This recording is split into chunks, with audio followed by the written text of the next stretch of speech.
want to talk about perception and awareness and reality. And even when I say that, those words get so big, sometimes we wonder how to really bring our lives and how we live them into a connection with those things that we need to be aware of.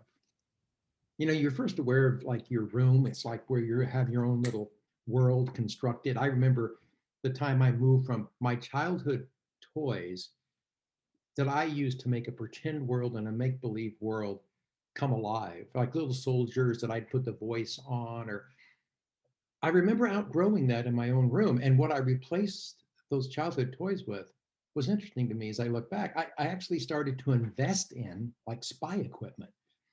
And I think what I wanted is I wanted to get into the adult world. I wanted to get into the real world. And spies were trained to walk into real rooms because they were highly skilled with awareness. They were like doctors of perception.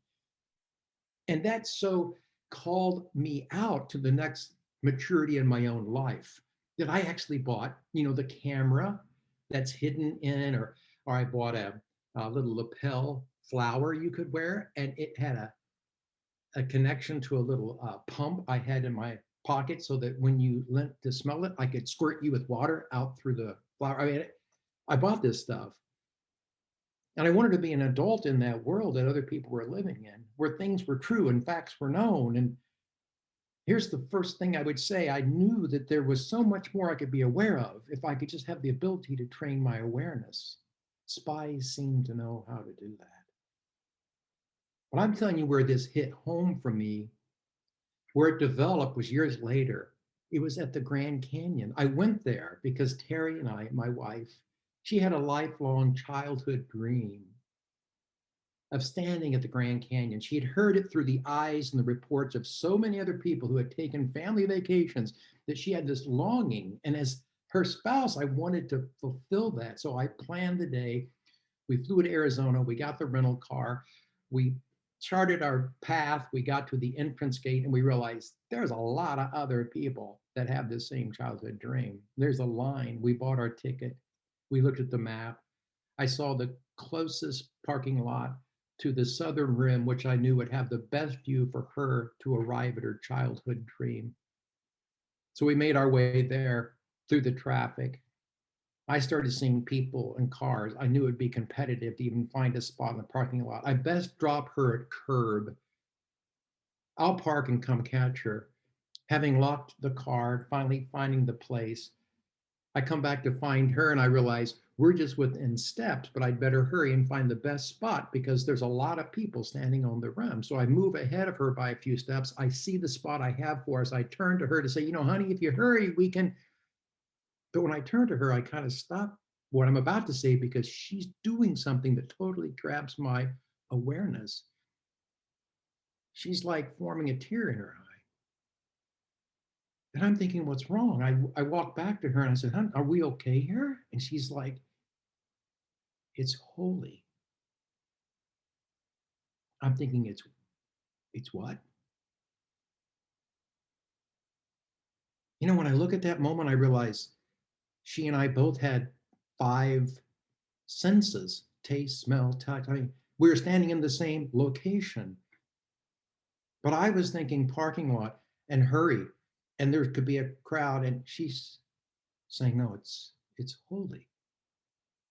I mean, if you had to choose between the two levels of awareness, you know which one you want. What's what's so incredible about awareness is it actually has the power to shape the reality in which we fit our lives.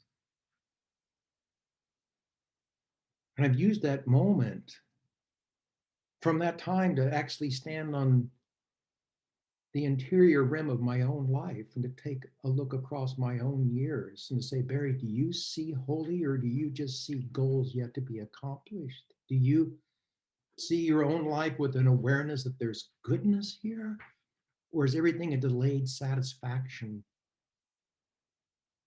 Wow. Can I turn inward to greet the parts of me that have become strangers to so often how I've lived my life in a blindness?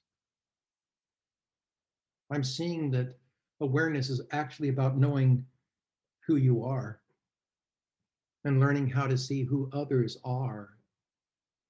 at the point of their own goodness, so that we can turn and call each other by our true names. You know, the old masters of life, those who lived well, would often say, be careful how you see. Yeah, I can remember that first childhood room I shared with you. I was tired of seeing my pretend world, my make believe toys. I wanted to be like an adult. I wanted to be skilled like a spy. I wanted to know real facts. I wanted to know like what's really to believe and how easy it is to step into an adult mind that is so captured by taking care of fear and driving to outcomes and looking for certitude that we end up building a small mind with the greatest asset we've ever been given, which is our awareness.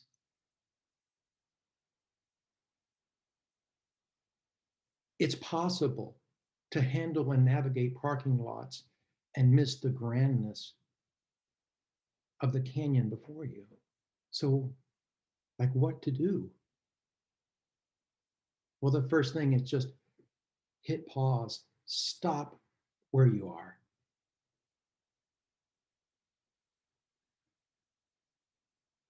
and listen to the deep part that you have in you, which says it's holy. It's here if you can see it. And every time you see it, it is.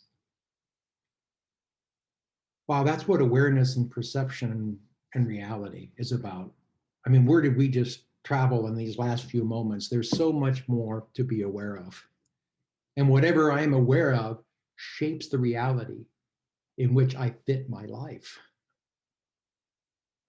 And the greatest thing that I can do with my awareness is find out who I am, to look in my own life and realize it's good, and look out and learn to see others and to call them by their true name. That I can pause anywhere, in any parking lot, and I can agree with all the saints and the masters. I can actually borrow their voice because it's deep in my own life. And I can say with them, it's holy here. It's holy now.